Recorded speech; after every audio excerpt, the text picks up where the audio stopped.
2. Los bosques de Loisy. Hay dos formas de pasear por un bosque. La primera nos lleva a ensayar uno o muchos caminos, para salir lo antes posible, o para conseguir llegar a la casa de la abuela, o de Pulgarcito, o de Hansel y Gretel. La segunda, a movernos para entender cómo está hecho el bosque, y por qué ciertas sendas son accesibles y otras no. Igualmente, hay dos modos para recorrer un texto narrativo. Este se dirige ante todo a un lector modelo de prime nivel, desea saber, y justamente, cómo acaba la historia, conseguirá Chap capturar a la ballena, se encontrará Leopold Bloom con Stephen Dedalus después de haberse cruzado con él casualmente algunas veces en el curso del 16 de junio de 1904. Pero el texto se dirige también a un lector modelo de segundo nivel, el cual se pregunta en qué tipo de lector pide esa narración que se convierta, y quiere descubrir cómo procede el autor, modelo que lo está construyendo paso a paso. Para saber cómo acaba la historia basta, por lo general, leer una sola vez. Para reconocer al autor modelo es preciso leer muchas veces, y algunas historias hay que leerlas una e infinitas veces. Solo cuando los lectores empíricos hayan descubierto al autor modelo y hayan entendido, o incluso solamente empezado a comprender, lo que ello quería de ellos se habrán convertido en el lector modelo cabal. Quizá el texto ENL que la voz del autor modelo hace una apelación más explícita a la colaboración del lector de segundo nivel, es una famosa novela policíaca, The Murder of Roger Ackroyd, de Agatha Christie. Todos conocen la historia. Un narrador habla en primera persona y cuenta cómo Hércules Poirot llega a descubrir paso a paso al culpable, salvo que, al final, nos enteramos por la voz de Poirot de que el culpable es el que narra, y no puede el narrador negar su culpa. Pero mientras espera el arresto, y se prepara el suicidio, el narrador se dirige directamente a sus lectores. En efecto, este narrador es una figura ambigua porque no es el personaje que dice, yo, en el libro escrito por otro, sino que se presenta, más bien, como quien ha escrito físicamente lo que estamos leyendo, como le había sucedido a Arthur Gordon Pym, y por lo tanto encarna también al autor modelo. O si lo prefieren, es el autor modelo quien habla sirviéndose de él, o a través del captamos de manera casi física la presencia del autor modelo. El narrador invita al lector a releerse el libro desde el principio porque, afirma, si el lector hubiera sido agudo, se habría dado cuenta de que él nunca había mentido. A lo sumo, había sido reticente porque ya se sabe, diríamos nosotros, un texto es una máquina perezosa que espera mucha colaboración del lector. Y no solo invita a releer, sino que ayuda físicamente al lector de segundo nivel a hacerlo, citando al final algunas de las frases de los capítulos iniciales. Me siento orgulloso de mi capacidad de escritor. En efecto, ¿qué puede ser más claro que las frases siguientes? Habían entrado el correo a las 9:20. A las 9:10 le dejé con la carta todavía por leer. Vacilé con la mano en el picaporte, mirando atrás y preguntándome si olvidaba algo. Todo era cierto. Pero supongan que pusiera una línea de puntos después de la primera frase. ¿Se habría preguntado a alguien lo que ocurrió en aquellos 10 minutos? En este punto el narrador explica lo que había hecho de verdad en esos 10 minutos. Luego sigue. He de confesar que me sobresalté al encontrar a Parker al otro lado de la puerta. He apuntado fielmente este detalle. Más tarde, cuando se descubrió el crimen y envié a Parker a telefonear a la policía, qué frases tan acertadas, hice lo poco que es preciso hacer. Poca cosa, meter el dictáfono en mi maletín y alinear el sillón contra la pared. 24. No siempre, naturalmente, el autor modelo es tan explícito. Si volvemos a Sylvie, nos encontramos ante un autor que quizá no.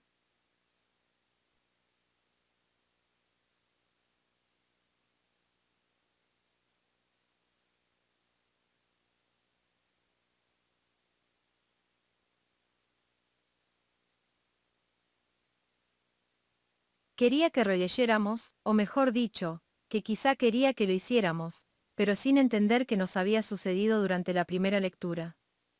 Prost, en las peainas que ha dedicado a Arval, cuenta las impresiones que cualcúmera de nosotros estaña dispuesto a expresar después de una primera lectura de Sylvie. Así pues, lo que hallamos aquí es uno de esos cuadros de un color irreal que no vemos en la realidad, pero que en ocasiones sí vemos en el sueño, o que la música evoca. A veces, en el instante de conciliar el sueño, se les percibe, se quiere fijar y definir su forma.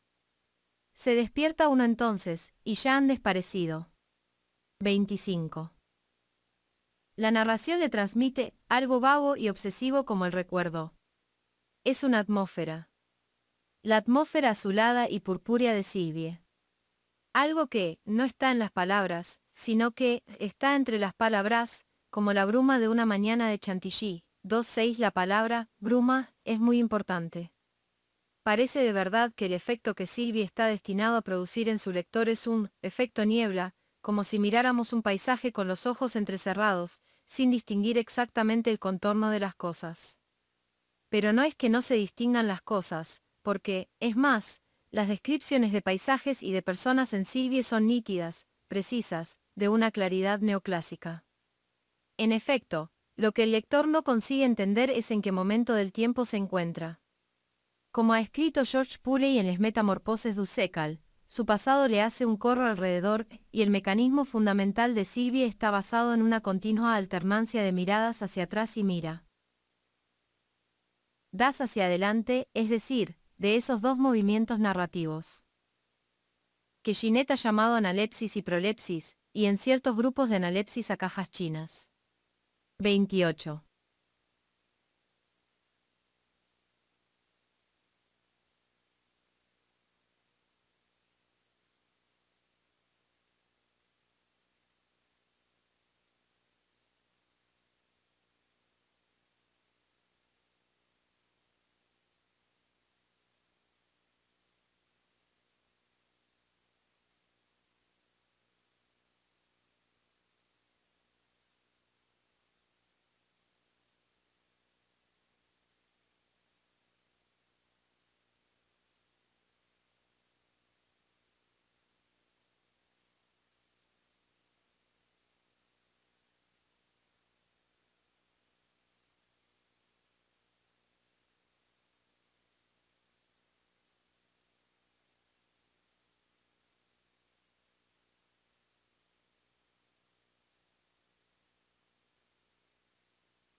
Cuando se nos cuenta una historia que se refiere a un tiempo narrativo 1, el tiempo del que se narra, que puede ser hace 2 horas o hace 1000 años, tanto el narrador, en primera o tercera persona, como los personajes pueden referirse a algo que aconteció antes del tiempo del que se narra. O pueden aludir a algo que, en el tiempo de la narración, debe suceder aún, y que es anticipado. Como dice Ginette, la analepsis parece reparar un olvido del narrador, la prolepsis es una manifestación de impaciencia narrativa.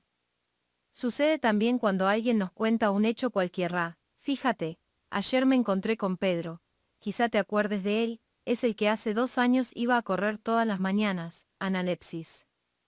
Pues bien, estaba pálido, y te diré que entendí solo más tarde por qué, prolepsis, y va y me dice, se me olvidaba decirte que cuando le vi estaba saliendo de un bar, y acababan de dar las 10 de la mañana, ¿entiendes? Analepsis, pues eso, Pedro me dice. Dios mío, ¿a que no adivinas qué me dijo? Prolepsis, pues me dice que espero, para la continuación de esta conferencia, ser algo menos confuso.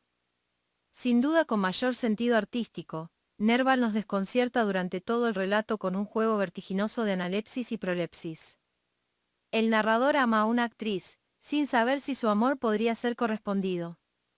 La página de un periódico le evoca de repente la propia infancia, vuelve a casa y en una especie de duermevela se acuerda de 2 muchachas, Sylvie y Adrian. Adrian había sido como una visión, rubia, alta y esbelta, espejismo de la gloria y la belleza, por sus venas corría la sangre de los Valois, mientras Sylvie aparecía como una petite fille de la aldea vecina, una campesina de ojos negros y de piel ligeramente bronceada, infantilmente celosa de la atención que el narrador reserva a Adrian. Al cabo de algunas horas insomnes, el narrador decide tomar un simón y llegarse al lugar de sus recuerdos. Durante el viaje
es a recordar de nuevo otros episodios, recomposos le su PLD, L venirs.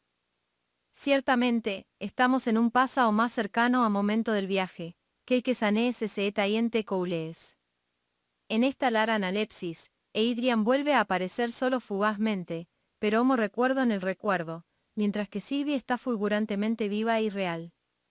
Ya no es la pequeña campesina a la que el narrador no había hecho caso, se había vuelto tan hermosa. Su sonrisa, que de repente iluminaba unos rasgos regulares y plácidos, tenía algo de ateniense. Ahora está adornada de todas las gracias que el narrador adolescente atribuía a Adrian, y quizá con ella el narrador podría satisfacer su necesidad de amor. En una conmovedora visita a la tía de Sylvie, disfrazándose y ella de novios de otros tiempos, parecen prefigurar su posible felicidad. Pero es demasiado tarde, o demasiado pronto. Al día siguiente el narrador vuelve a París. Heló ahora, mientras el coche sube por las cuestas, volviendo una vez más al pueblo natal. Son las 4 de la mañana, y el narrador empieza una nueva analepsis, sobre la que volveremos otro día. Y aprecien, se lo ruego, mi prolepsis, porque aquí, capítulo 7, verdaderamente los tiempos se confunden completamente y no se entiende si una última fugaz visión que él ha tenido de Adrien N.E., y de la que se acuerda solo ahora, fue antes o después de la fiesta que acaba de evocar. Pero el paréntesis es breve. Volvemos a encontrar al narrador llegando a Luasi, mientras está a punto de concluirse la fiesta del arco, y vuelve a encontrarse con Sylvie. Ahora ella es ya una joven mujer, siempre fascinante, con ella recuerda varios aspectos de su infancia y adolescencia, las analepsis se introducen en el relato casi de pasada, pero comprende que ella ha cambiado. Se ha convertido en una artesana que produce guantes, lee a Rousseau, sabe cantar con gracia arias de ópera, incluso Pelle. Prasait. Y por último, va a casarse con el hermano de leche y amigo de infancia del narrador, el cual comprende que el tiempo del hechizo es irrecuperable, y que perdió un día su ocasión. El narrador, de nuevo en París, conseguirá por fin tener una relación amorosa con Aurélie, la actriz. Y en este punto, el relato acelera, el narrador vive con Aurélie, descubre que en efecto no la ama, con ella vuelve una vez más al pueblo de Sylvie, a esa Salturras madre feliz, amiga, acaso hermana. En el último capítulo, el narrador, después de haber sido abandonado por la amante, Ode. J. Arce abandonar, habla una vez más con Sylvie, reflexionando sobre sus ilusiones perdidas. La historia podría ser muy trivial, pero la trama de analepsis y prolepsis la vuelve mágicamente irreal. El lector, como decía Prost, se ve obligado, en todo instante a volver las páginas que anteceden para ver dónde se encuentra, si en el presente o en el recuerdo del pasado. 29 El efecto niebla es tan avasallador que normalmente el lector fracasa en esa empresa. Se entiende por qué Prost, que está fascinado por la búsqueda del tiempo perdido, y que acabará su obra bajo el signo del tiempo recobrado, vio en Nerval un maestro, un antecesor. Que, sin embargo, no consiguió vencer, sino que perdió su batalla con el tiempo. ¿Pero quién pierde la batalla? Gerard Labrunier, autor empiriceo, destinado ya al suicidio, Nerval autor modelo, o el lector. Mientras estaba escribiendo Sylvie, Labrunier había estado varias veces en un sanatorio, en un estado de salud mental bastante crítico, y en Aurelia 11:5, nos cuenta cómo estaba trabajando, escrito penosamente, casi siempre a lápiz, en hojas sueltas, abandonándome a los azares de la fantasía o del paseo. 30 le escribía tal y como el lector empírico lee al principio, sin determinar las conexiones temporales, el antes y el después. Prost dirá que Sylvie, se est le reve de un reve, pero Labruni estaba escribiendo de verdad como si soñara. No así Nerval como autor modelo. La aparente incertidumbre sobre tiempos y lugares que constituye el hechizo de Sylvie, y pone en crisis al lector de primer nivel, se rige sobre una estrategia narrativa y una táctica gramatical tan perfecta como el mecanismo de un reloj, y, sin embargo, puede manifestarse solo ante los ojos del lector modelo de segundo nivel. ¿Cómo se convierte uno en lector modelo de segundo nivel?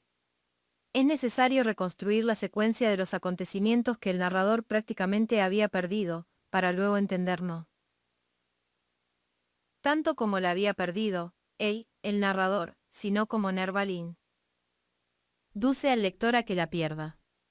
Para entender qué hay que hacer es necesario retomar un tema fundamental de todas las teorías modernas de la narratividad, lo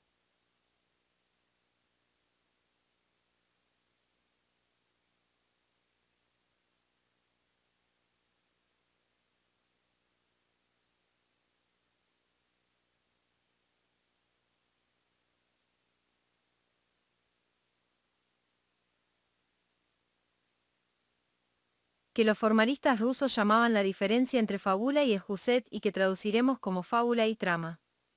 La historia de Ulises, tanto la que cuenta Homero como la que reconstruye Joyce, probablemente era conocida por los griegos antes de que se escribiera la Odisea. Ulises abandona Troya en llamas y se pierde con sus compañeros. El mar encuentra extraños pobladas y horribles monstruos, les tnjones, se uno claps, lotofagos, baja a los infiernos, huye de las sirenas, y por fin cae prisionero de la ninfa Calipso. En ese punto los dioses deciden favorecer su regreso a la patria.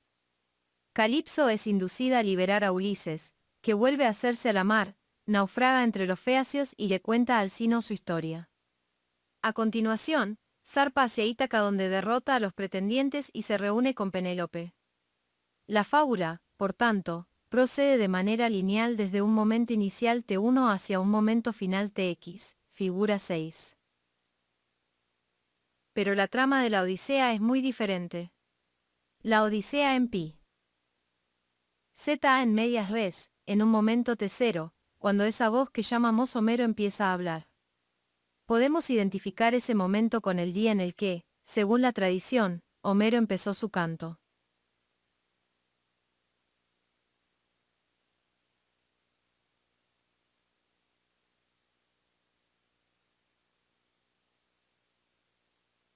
O con el momento en que nosotros empezamos a leer. En cualquier caso, la trama empieza en el momento T1, cuando Ulises ya es prisionero de Calipso, escapa de sus insidias amorosas, naufraga entre los feacios y solo entonces, que llamaremos T2, y que corresponde al canto octavo, cuenta su historia. La narración se remite a muchos años antes, T-3, y por primera vez el lector se entera de las diversas aventuras de su héroe. Esta analepsis dura una buena parte del poema, y solo en el canto 3 el texto nos lleva al tiempo al que habíamos llegado en el canto octavo.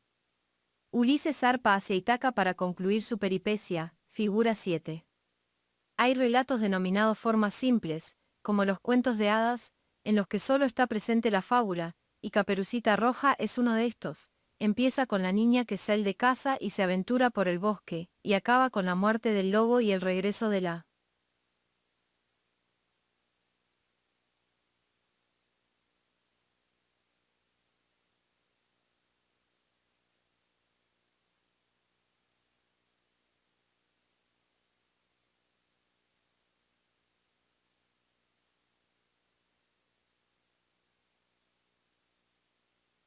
niña a casa.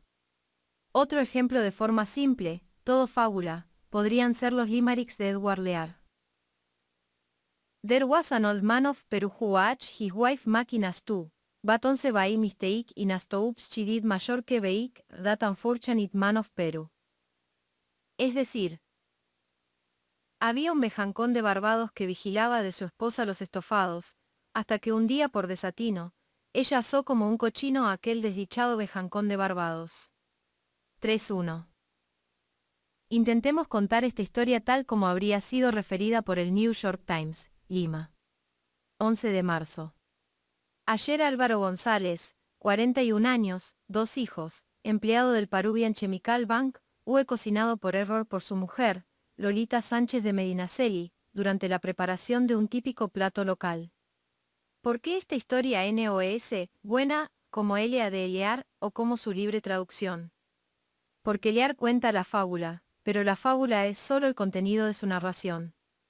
Este contenido tiene una forma, una organización, que es la de la forma simple, y Lear no la complica con una trama. Sin embargo, expresa la forma del propio contenido narrativo a través de una forma de la expresión, que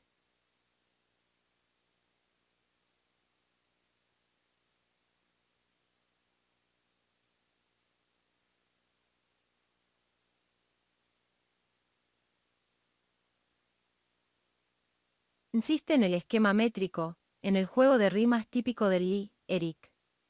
La fábula se comunica a través de un discurso narrativo. Figura 8.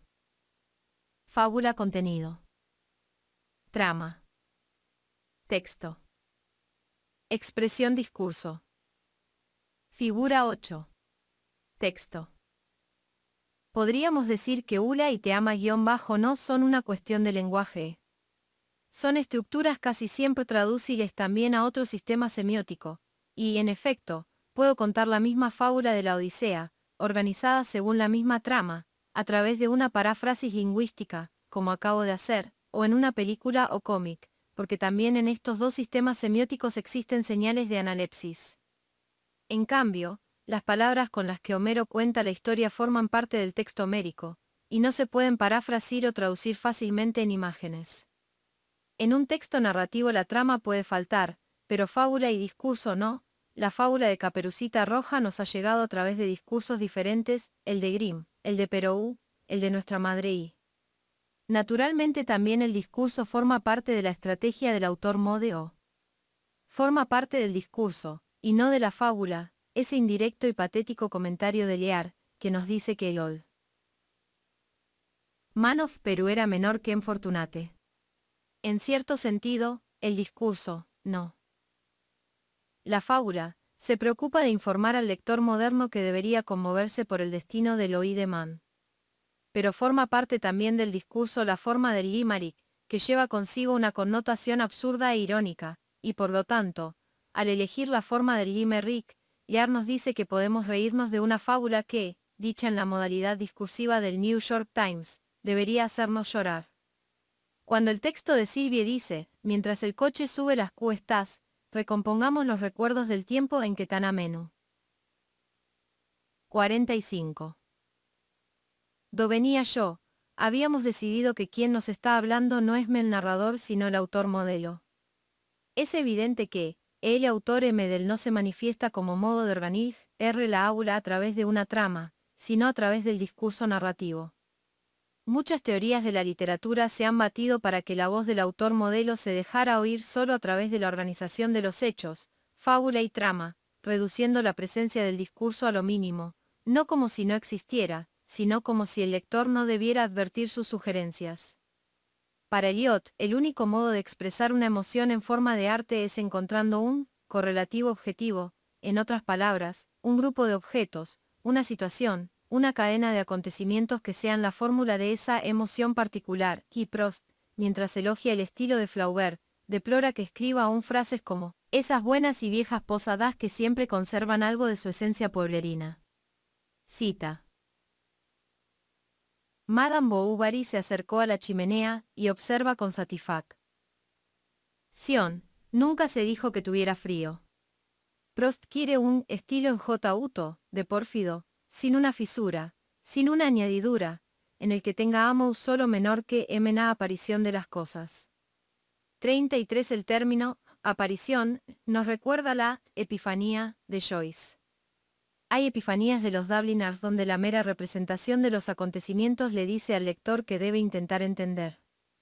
En cambio, en la Epifanía de la muchacha pájaro del Portrait es el discurso, no la pura fábula, el que orienta al lector. Por eso creo que es imposible traducir fílmicamente la aparición de la muchacha del Portrait, mientras que John Huston ha conseguido reconstruir fílmicamente la atmósfera de un relato como The Dead en la película homónima, a través de la simple exhibición de los hechos, de las situaciones y de los diálogos de los personajes. Me he visto obligado a este largo excursa sobre los varios niveles del texto narrativo porque se trata ahora de responder a Uña. Pregunta insidiosa: si hay textos que tienen solo fábula y nada de trama, ¿no será posible que haya textos como Sylvie que tienen solo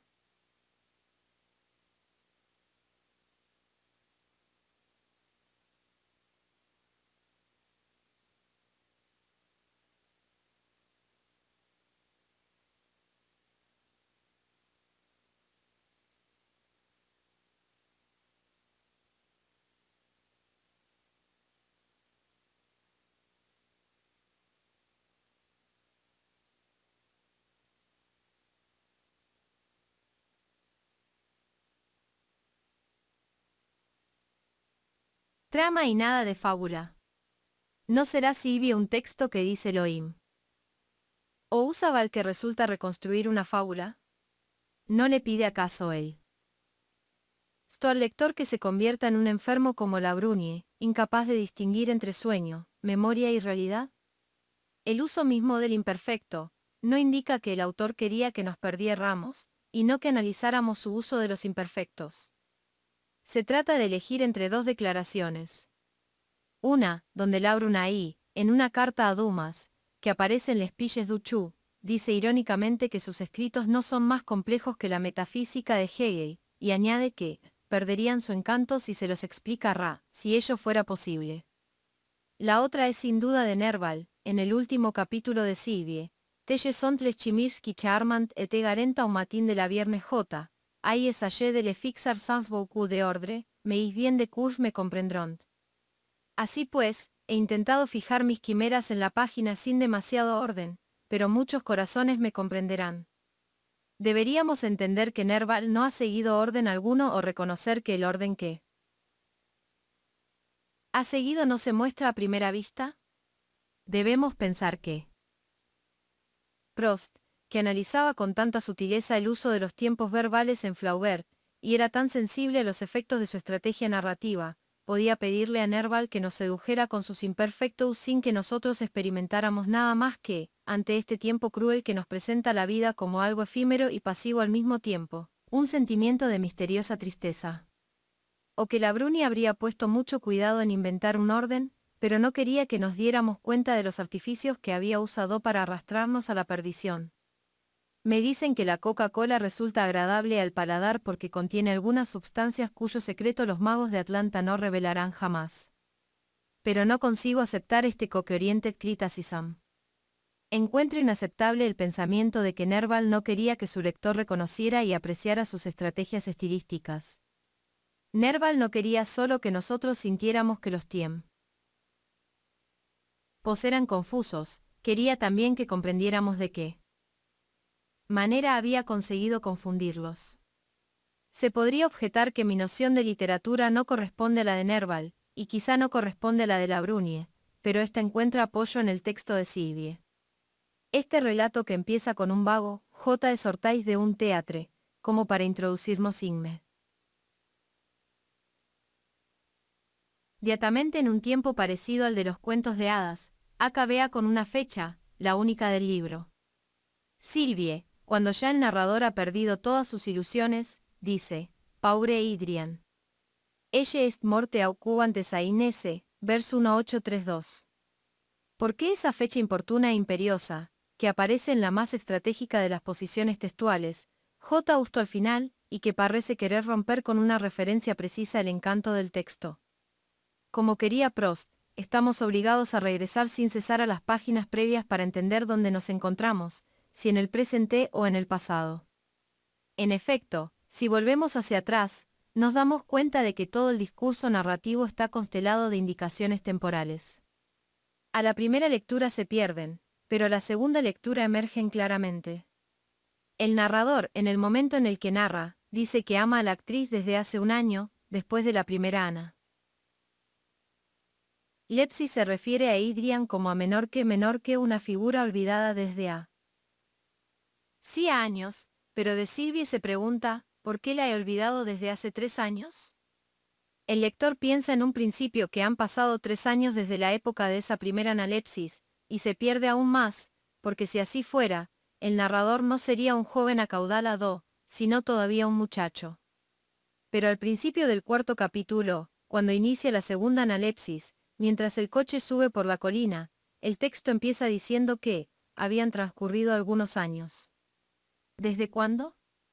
Probablemente desde el periodo de la infancia, objeto de la primera analepsis. Quizá, piensa el lector, han pasado algunos años desde la época de la primera a la segunda analepsis, y 3 desde el tiempo de la segunda hasta aquella noche. Durante la segunda y amplia analepsis se entiende con bastante facilidad que el narrador se detiene en esos lugares una noche y el día siguiente. El capítulo en el que los nexos temporales son más confusos, el séptimo, empieza con, son las 4 de la mañana, y en el capítulo siguiente se dice que el narrador llega a Luas y rayando el alba. Se detiene todo el día, y se pone en marcha la mañana siguiente. Desde el momento en el que el narrador vuelve a París y empieza la relación con la actriz, las indicaciones temporales se hacen más apremiantes, se dice que han transcurrido unos meses, se citan, después de un acontecimiento, los días siguientes, luego se habla de, 2 meses más tarde, del verano siguiente, de un día después, de una velada precisa, etc. Esta voz que nos comunica estas remisiones temporales puede que quizá, hacernos perder el sentido del tiempo, pero nos invita también a reconstruir la secuencia exacta de los acontecimientos. He aquí porque les ruego que sigan el diagrama de la figura 9. No crean que se trata de un ejercicio anatómico inútil y cruel. Sirve para hacernos captar un poco más el misterio de Sylvie.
Dispongamos la secuencia de la ábula ilícita, la que he reconstruido, aun cuando Nerval aluda a ella por pálidos indicios, en una columna vertical, mientras en horizontal disponemos la secuencia de los capítulos, es decir, la secuencia de la trama.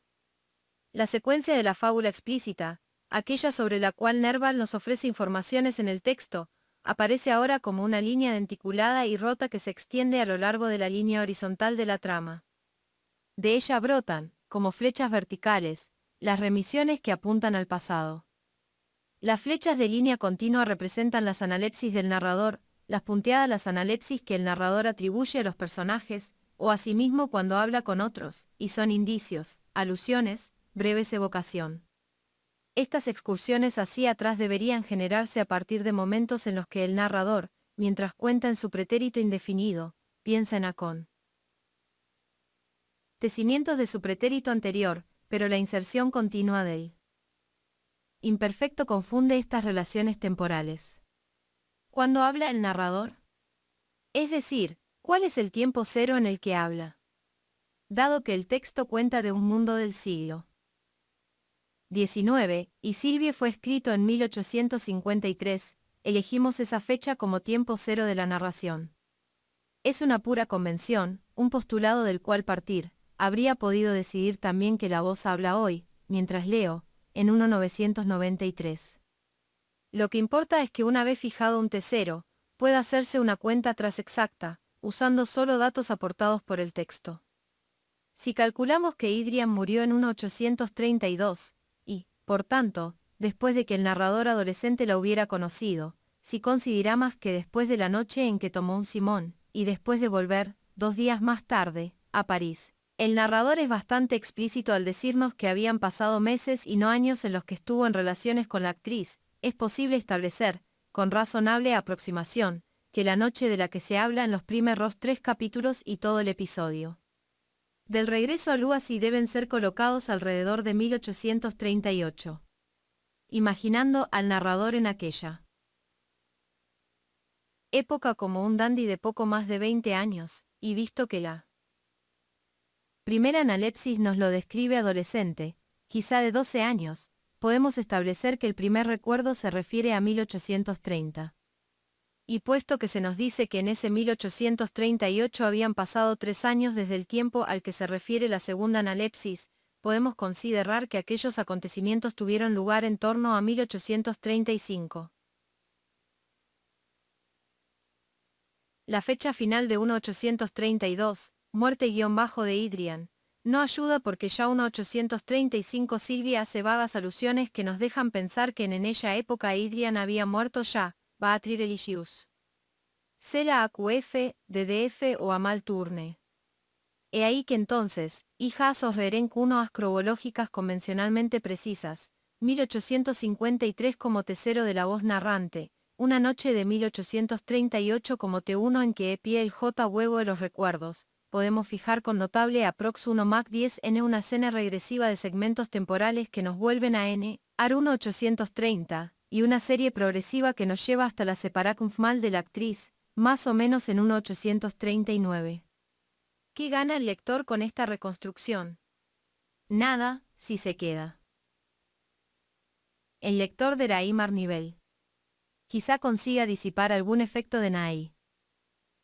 Bla, pero corre el riesgo de perder el encanto del extravío.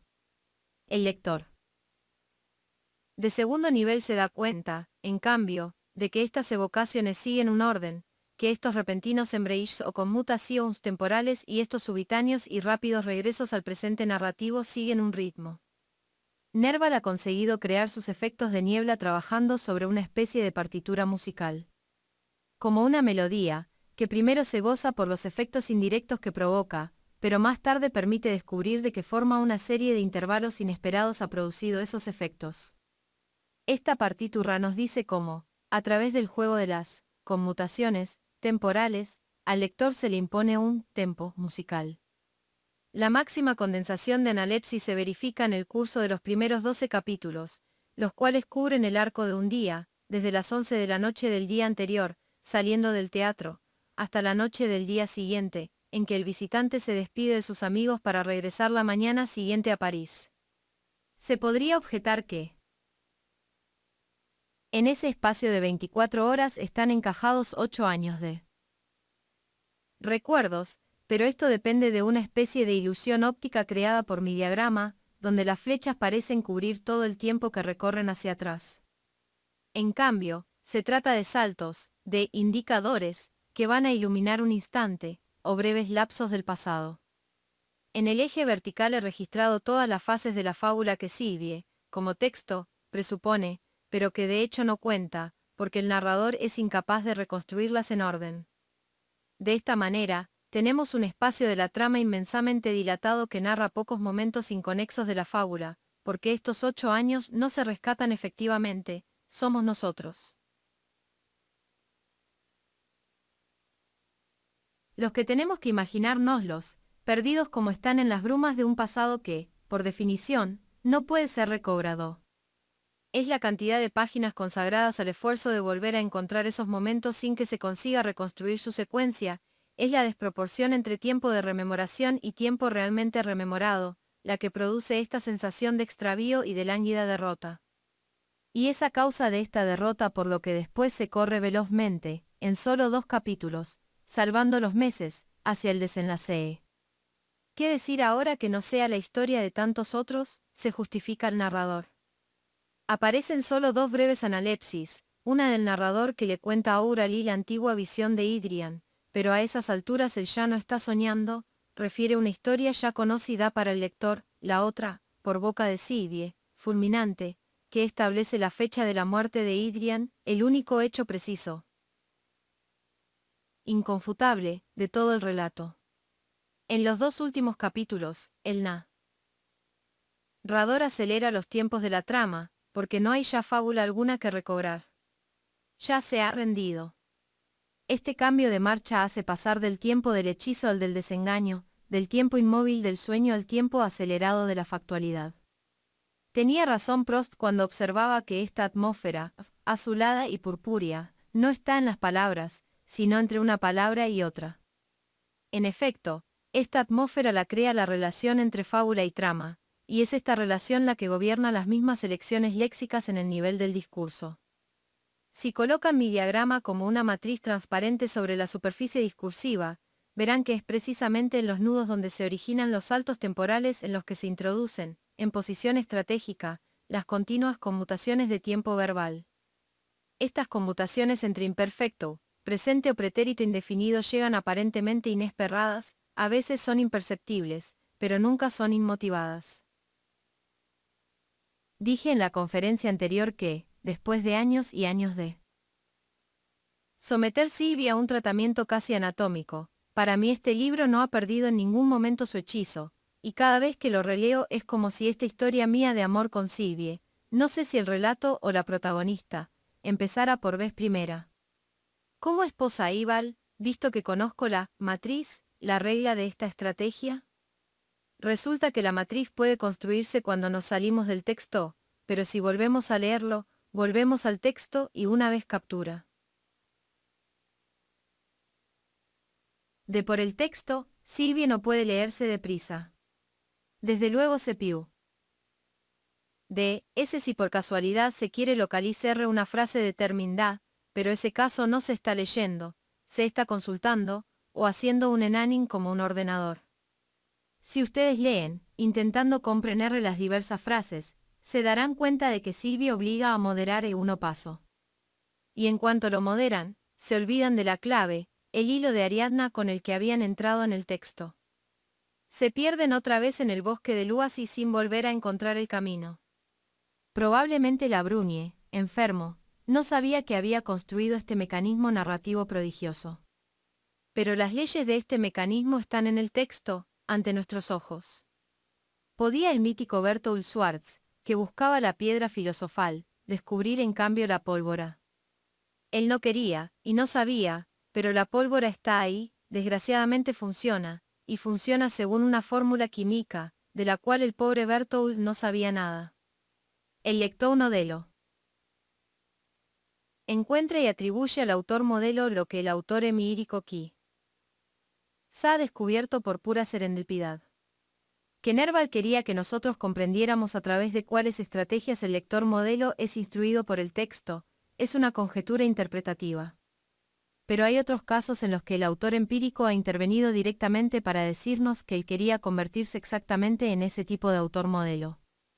Pienso en Edgar Allan Poe y en su Philosophy of Composition, y muchos han entendido este texto como una provocación, un intento de demostrar que en El Cuervo, ningún detalle de su composición puede asignarse a un azar o a una intuición, sino que la obra se desenvolvió paso a paso hasta quedar completa, con la precisión y el rigor lógico de un problema matemático. Yo creo que Poe quería sencillamente decir lo que, al escribir, esperaba que su lector de primer nivel sintiera, y su lector de segundo nivel descubriera. Sentimos la tentación de considerar bastante ingenuo el cálculo. Lo sobre la extensión de una composición literaria, que debe ser lo suficientemente breve como para poder leerse de una sola tirada, ya que si la lectura se hace 2 veces las actividades manda. Nas interfieren destruyendo el punto toda totalidad. Y con todo.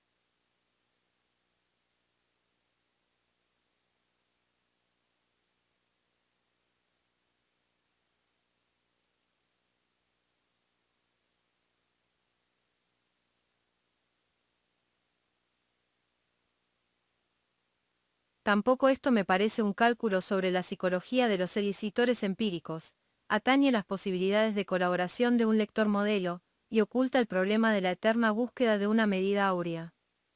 El segundo paso consiste en definir el principal efecto de una poesía, la belleza, cualquier género de belleza, en su manifestación suprema, provoca invariablemente las lágrimas, y la melancolía es, pues, el más legítimo de los tonos poéticos.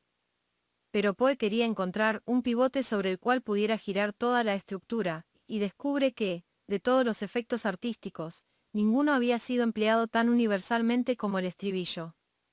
Sobre la fuerza del estribillo, sobre esa monotonía del sonido y del pensamiento, sobre el placer que tiene como único origen la sensación de identidad de la repetición, Poe se explaya mucho tiempo, y decide al final que, para ser monótonamente obsesivo, el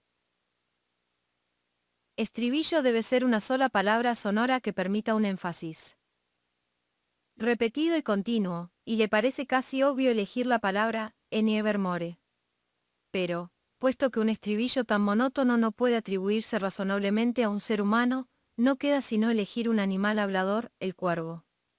Ahora se trata de resolver otro problema. Me pregunté, de todos los temas melancólicos, ¿cuál lo es más por consenso universal? La respuesta obvia era, la muerte. ¿Y cuándo, me pregunté, este tema, el más melancólico, es el más poético? Después de lo que ya he explicado con algún detalle, la respuesta era igualmente obvia, cuando está más estrechamente aliado a la belleza, la muerte, pues, de una hermosa mujer es incuestionable el tema más poético del mundo, e igualmente está fuera de toda duda que los labios más adecuados para expresar este tema son los del amante que ha perdido a su amada. Tenía que combinar la idea del enamorado que deplora la muerte de su amante y la de un cuervo que continuamente repite la palabra menor que nunca más. Poe no pasa por alto nada, ni siquiera el tipo de ritmo y metro que ha decidido elegir, el primero estrocaico, y el segundo octametro cataléctico, alternando con heptámetro cataléctico repetido en el estribillo del quinto verso y terminado con tetrámetro cataléctico, y por fin se pregunta cuál habría sido la manera más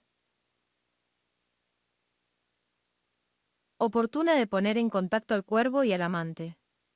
Aunque ha sido apropiado hacer que se encontraran en un bosque, con 1R le parece que menor que una estrecha limitación espacial es absoluta n o necesaria para el efecto del incidente por ella aislado, pues de uno confiere la fuerza que da el marco a una obtura. Si pues, de colocar al amante en su habitación y determinado el lugar, CL o le queda sino hacer entrar al pájaro, y era inevitable pensar en uno que entraría por la ventana. El amante supone, en primer lugar, que el aletear del pájaro contra las persianas es una suave llamada a la puerta, pero este detalle sirve solo para aumentar la curiosidad del lector y para admitir el efecto incidental resultante de que el enamorado abre la puerta sin ver a nadie, y se imagina en su fantasía que quien llamaba era el espíritu de su amada. La noche no podía ser, como también Snoopy decidiría, sino tempestuosa. En primer lugar, para justificar la entrada del queer. Bio en segundo lugar, por el efecto de contraste con la serenidad material del aposento. Por último, el animal deberá ir a posarse sobre el busto de Palas para obtener un contraste visual entre la negrura de sus plumas y la blancura del mármol, y elegí el busto de Palas porque se adecuaba, en primer lugar, a la cultura del amante, y luego por la sonoridad de su nombre. ¿Debo seguir citando este texto extraordinario? Poe no nos está diciendo, como parece a primera vista, qué efectos quería crear en el ánimo de sus lectores empíricos, sino, habría callado a propósito de su secreto, y habría considerado la fórmula de la poesía tan reservada como la de la Coca-Cola. A lo sumo, nos revela cómo ha producido el efecto que debe asombrar y atraer a su lector modelo de primer nivel. Pero en realidad nos confía lo que quisiera que su lector modelo de segundo nivel descubriera. ¿Qué debería descubrir este lector? La mítica figura de la alfombra, celebrada por Henry James. Si esta figura de Benton des como el significado final de la obra de arte, Poe no dice cuál el significado unívoco y definitivo de su obra, dice que es Rat. EGM ha puesto en funcionamiento para crear un lector capaz de interrogar su obra indefinidamente. Parece casi como si se decidiera a decirlo porque hasta ese momento no había encontrado nunca el lector ideal que su texto quería construir, y él quería elevarse a mejor lector de su poesía. Sí. 55. Es así, el suyo fue un acto patético de tierna arrogancia y de humilde soberbia, y no habría debido escribir jamás, The Philosophy of Count Passician, dejándonos a nosotros la tarea de comprender su secreto.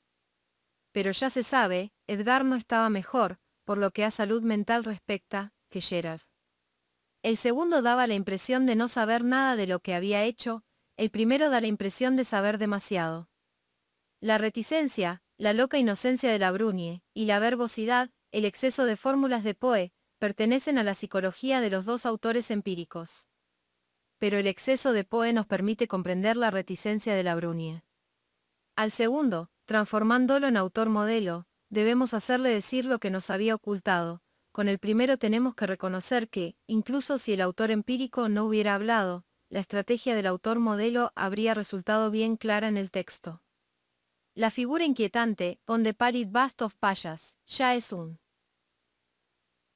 descubrimiento nuestro. Por esa habitación, ahora, podemos cerrar todo el tiempo que queramos, como en los bosques entre Luacy y Chalice, en busca de Adrienne Lenore desaparecidas, con el deseo de no salir nunca más. Nevermore.